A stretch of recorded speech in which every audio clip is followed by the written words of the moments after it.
name's Jay. I run track. I'm a sprinter, so that's like the 200, the 100, and the 55. Hi, I'm May. I play volleyball. I am an outside hitter, a middle hitter, and a right side hitter. I like hitting. So you trying to go to jail? You know what I'm saying? The way the community's set up right now, you can't just be hitting nobody. Like, I just need you to understand that, okay? All right, that was a good icebreaker. We got to know who you are, what position you play, and what you do. So tell me, what got you guys into sports? Like, what was your introduction like? I think for me, I've always been athletic. I've always had like an athletic build, but I think sports provided the structure that I needed to do well. I also think that sports was a really great way for me to reach out, make friends, learn how to make connections while still learning important skills like time management, communication, and being able to juggle a lot, because being a student athlete takes a lot out of you.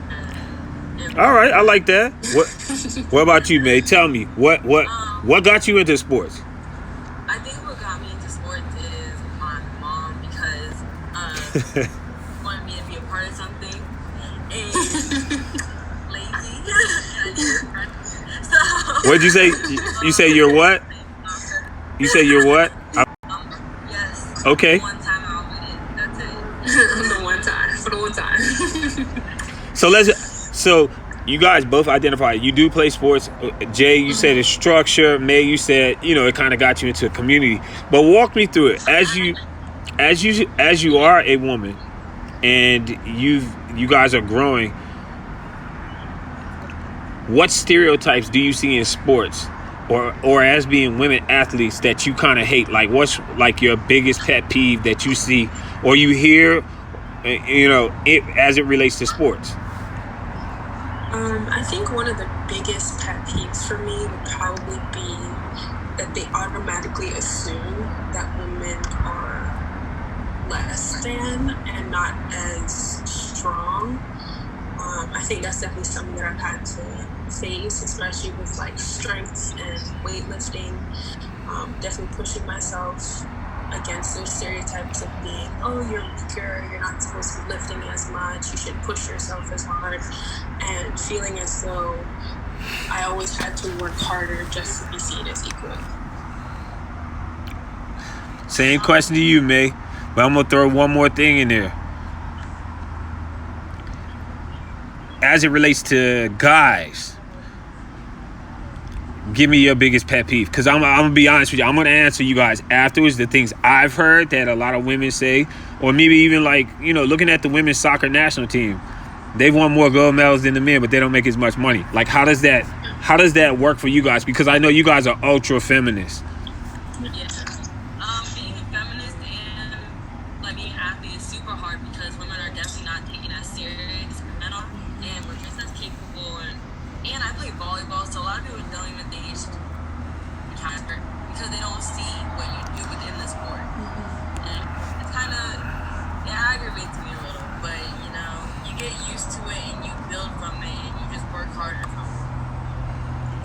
I definitely agree. I think that it's something where you have to build a tough skin as a woman in sports, because from the get-go, there's already a big gap between you and males, and like how they perceive, how they pay, how they treat you. And I feel like as women, we have a lot more responsibilities than men do when it comes to athletics at times. So Okay, let me stop. I got a question.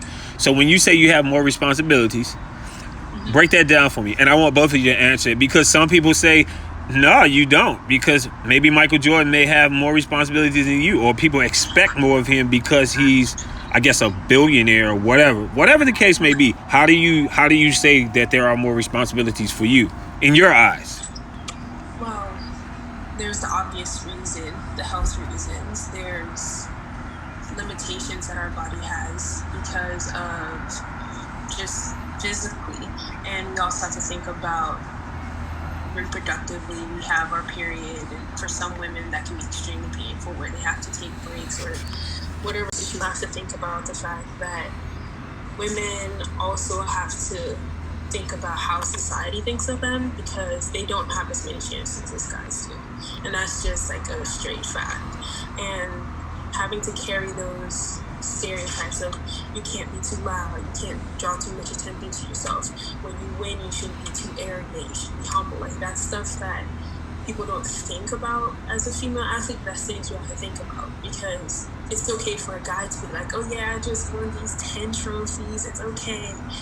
But the moment a female does that, she's seen as bragging, boasting, drawing attention to herself, not contributing to the team, or yeah, it's just managing other people's opinions is also a really big weight that I don't think people see.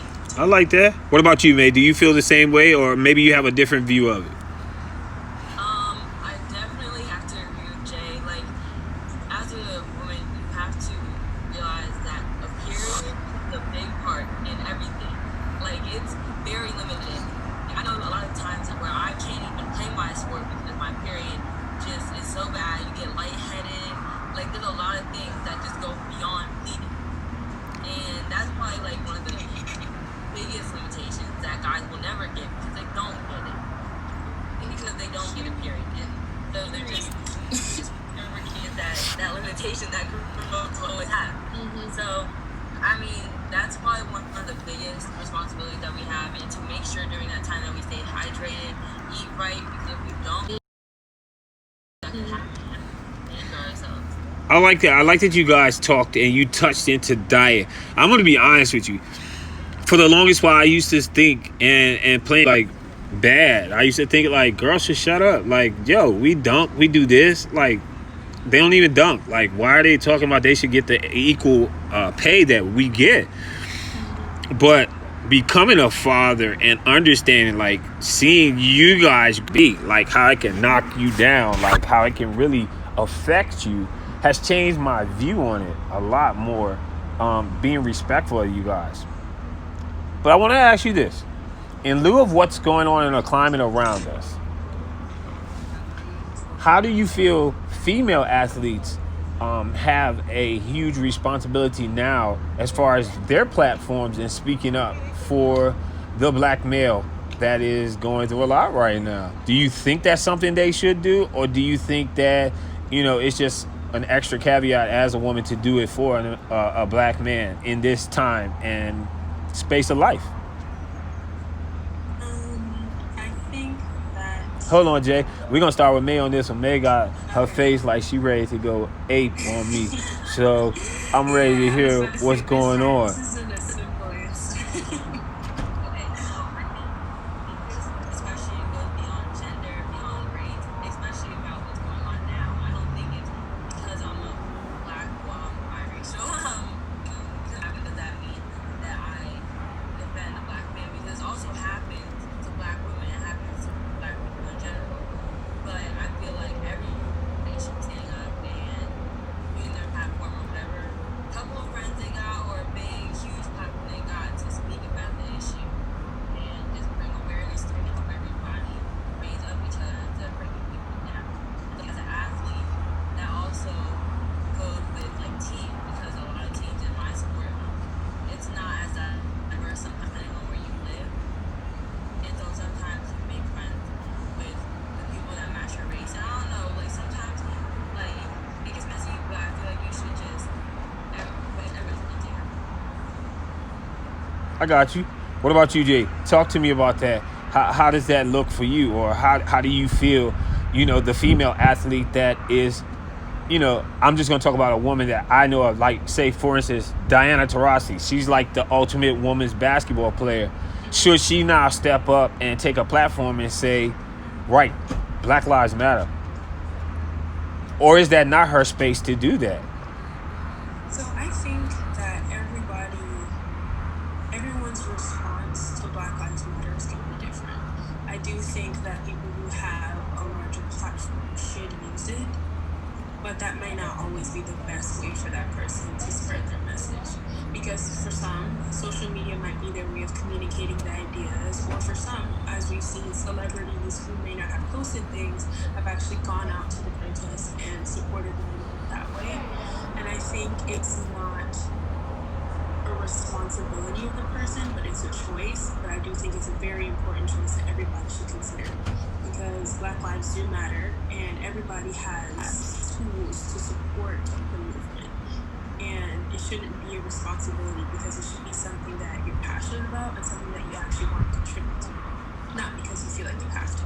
Because then that leads to like resentment and feeling as though, well, why do I have to do this? I don't